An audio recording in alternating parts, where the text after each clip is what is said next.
Now we're talking about a man that has a portfolio of houses worth over £4 million. It's not that he can't do well, it's how he has done well. Whose money is it? Whose interests does he represent when he walks into Parliament? Who does he care about? The fact that he has, over the years, accumulated so much money in such different circumstances is something we should all be worried about. Why? Because we expect our politicians to be held. Have you ever noticed how the rules seem to change depending on who's being talked about? One politician gets grilled for every penny they earn, while another is defended no matter how many uncomfortable questions are raised. That's exactly what unfolded in this debate, and it exposed a contradiction that was impossible to ignore. Before we dive into the full story, comment where you're watching from, and don't forget to like and subscribe so you don't miss the next one. The discussion suddenly took an interesting turn when one of Nigel Farage's defenders argued that his wealth was simply his own business. The claim was straightforward. You don't end up with an exclusive private banking account unless you've built up significant wealth over many years. But there was an obvious problem with that defense. Farage himself had previously described his financial situation very differently. That's what made the exchange so awkward. If someone publicly says they're struggling financially, only for questions to later emerge about substantial assets and high-end financial arrangements, it's only natural that people will start asking how those two stories fit together. And that was the point the panel refused to let go. Instead of moving on, the host brought the conversation back to a caller named Anthony with a simple but revealing question. Despite everything that had just been discussed, was he really saying none of this changed his opinion of Nigel Farage? That question would end up revealing far more than anyone expected. If you'd like, send excerpt 2, and I'll continue the narration seamlessly without another intro or CTA. In Clacton, only the Surrey mansion and one of the beachfront homes have been declared to Parliament. The Reform leader's spokesperson says the parliamentary authorities are satisfied with this housing arrangement, but there's pressure on Farage to be more transparent. He's currently being investigated over whether he broke parliamentary rules when he accepted a £5 million donation from a crypto billionaire. Is it fair to say Farage is out of touch? Does it matter how wealthy he is? Get your calls in. 0207 862 2222 is the number you need. Why do we care about this, Nilofer? I mean, isn't it one of the metrics of success that somebody has succeeded in life if they own more than one property? Why are we constantly jealous of people who have succeeded in life? I think you're right, yes. In 2017, Mr. Farage declared that he was, quote, skint and couldn't afford the basic necessities of life. And now we're talking about a man that has a portfolio of houses worth over £4 million. It's not that he can't do well, it's how he has done well. Whose money is it? Whose interests does he represent when he walks into Parliament? Who does he care about? The fact that he has, over the years, accumulated so much money in such different circumstances is something we should all be worried about. Why? Because we expect our politicians to be held to far higher standards than an average person. Mr. Farage has said time and again that he doesn't need to explain or he can't explain where much of the money that he has sort of accumulated comes from. And this is a huge problem. I don't know. Does he need to explain when we have seen it visibly? I mean, he presents on GB News. He's been on I'm a Celebrity. These attract huge fees. And they are... He's on those programmes because what he says resonates with people and is meaningful to those people. So why should he not be rewarded for that? A luxury 5-bedroom, 4-bathroom home set within extensive grounds in Surrey. We've got a 4-bedroom detached house with a heated pool, I may add. 2 beachfront properties a couple of miles apart, as well as having large parcels of land near the beach.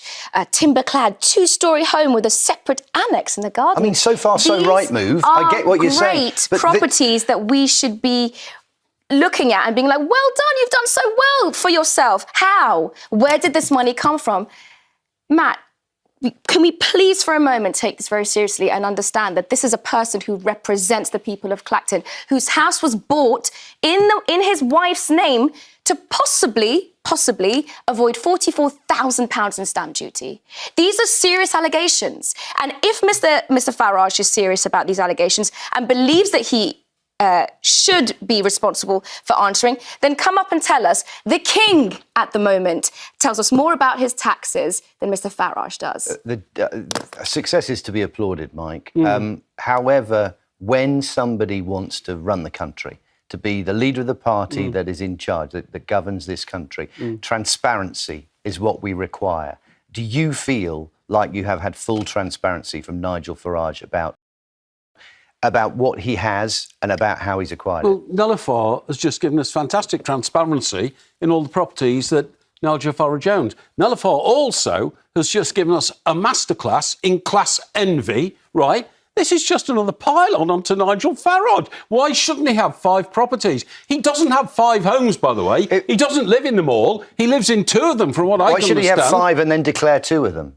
But we know about the existence of the other 5, and he's declared the ones that he rightfully believes he should. No thanks to him. He should have reported. No, I'm sorry. Just a massive class envy. I've had a second home for about 23 years, OK, by choice. So instead of having one big house, I've had 2 smaller apartments or a penthouse or something like that, OK? Now, people put money into property years ago because they were getting 0% interest in their bank accounts. We were all encouraged to get into property, and Nigel Farage is one of them. What on earth has he possibly done wrong? And by the way, Nigel, the way you read out those properties, sneering at the fact that one of Mr. Farage's properties has got brickwork and a garden and maybe a swimming pool.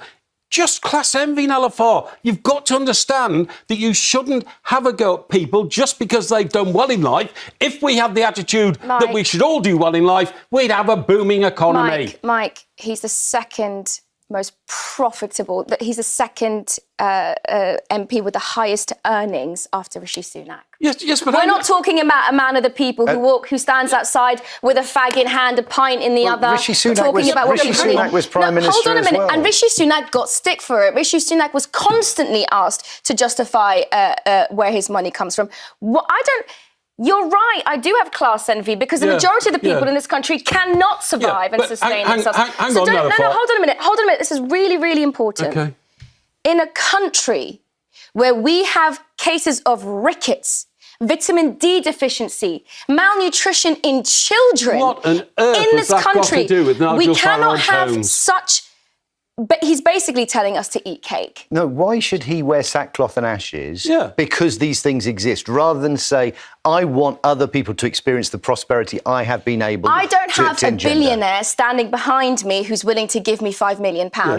I don't have the ability to go into the large... I mean, we get paid to be on this show, but definitely not as much as Mr. Farage does. Okay. Yeah, but hang on, the question is where his money is coming from. We are on this show. Where is his money coming from? Well, I'm about to tell you, if you would pipe down for a sec, right? We're on this show and we get a fee. Some broadcasting organisation gives Mr. Farage £1 million a year to broadcast for them because they think he's worth it. So When you were asked if it bothers you when Farage did it, you said not a jot.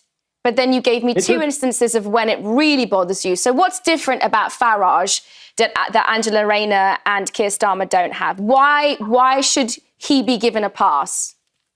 He's not being given a pass, is he? It just doesn't bother me. But the question should be asked. Well, it just should be asked.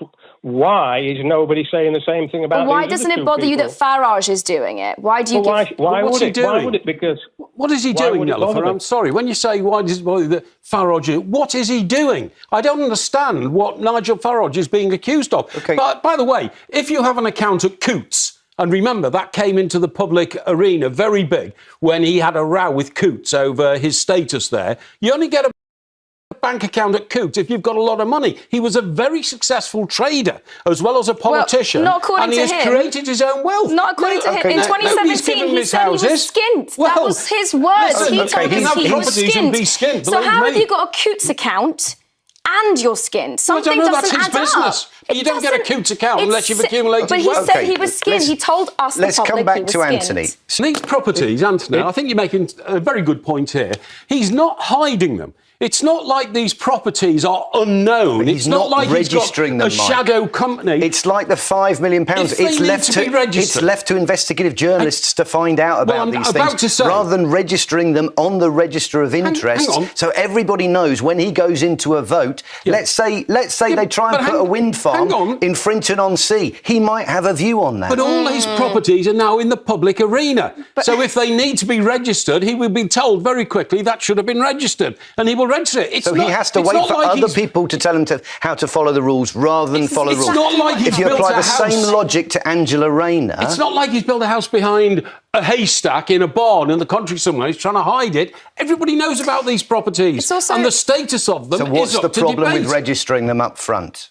What's the problem with registering? If that's the case, if everybody knows, stick them on the list. Because there might be a debate about whether or not they need to be registered. That's now come out into the open. That will be resolved. And if he has to register them, he'll register them. He's not going to say, I'm not registering my properties, if he's told he has to. Andy, OK, I'm just wondering, Nell, if I want to come back to you, because what is in common with a couple of these calls, and Mike's touched on it as well, is the idea of weaponising envy. Whenever we find that someone has done well, whether it's the Labour MP with a portfolio of rental properties or Nigel Farage or Keir Starmer and his suits and glasses, we find that we very quickly in the media turn that into a stick to beat people with. Do you think there's anything in that? Almost all the calls that we've had in today will suggest otherwise. That's not what the general public seems to think, calling into this show. But there's a real problem here, because almost every other caller has also said, well, he's not doing anything wrong. I still think he's a man of the people. But look at this person. They did this, and that's unconscionable. This So is that awful. whatabouting? It's not even whatabouting. I think this is something new in our politics. I think this is what's happening here is that we are purposefully allowing ourselves to hide our disbelief of one thing and focus on another. And I think it's really dangerous. I think the conversations here is worrying for me. And I'd have loved to talk to a lot of those callers one-to-one and just be like, it's worrying to me that we would say something like, well, it doesn't bother me that Farage does it, but look at this Labour MP, they did it, and that's unconscionable. That was a specific issue. No, but it came up with Chris, it came up with Anthony, it came up a couple of times. This is my problem with it. I mean, we have to say once again, Nigel Farage maintains he's done nothing wrong. He's played by the rules at every stage. I think the key is that whatever people have, if they're going... So what does all of this tell us? For many critics, this is where the gap between political branding and political reality becomes impossible to ignore. Nigel Farage has built much of his public image around being the outsider, the politician who says he's standing up for ordinary people against a disconnected establishment. But when questions arise about wealth, property holdings, financial disclosures and transparency, that image naturally comes under greater scrutiny. And that's really the bigger issue here. This isn't simply about whether someone is successful or owns multiple properties. Plenty of politicians and public figures are wealthy. The real question is whether those seeking public office are being as open and transparent as voters expect. Those are fair questions to ask, regardless of which political party someone belongs to. Throughout this debate, there was also another pattern that stood out. Rather than directly addressing the concerns being raised, much of the discussion shifted toward accusations of jealousy or class envy. Whether you agree with that argument or not, it's a tactic that can quickly move the conversation away from the original questions and onto something entirely different. As one of the panelists argued, accountability shouldn't depend on who the politician is. If transparency is expected from one public figure, many voters believe the same standard should apply to everyone else. As for Mike's defense of Farage, viewers will reach their own conclusions. Some may see it as a reasonable argument based on the available facts. Others may feel it avoided the central questions that were being asked. That's ultimately for the audience to decide. One thing is certain, though. Debates like this show just how divided public opinion has become, and why issues of transparency and accountability continue to dominate political conversations. Now, I'd love to hear what you think. Do you believe the same standards are being applied to every politician, or do some public figures receive more benefit of the doubt than others? Leave your thoughts in the comments below. If you enjoyed this breakdown, don't forget to like, subscribe, and turn on notifications so you never miss our next political analysis.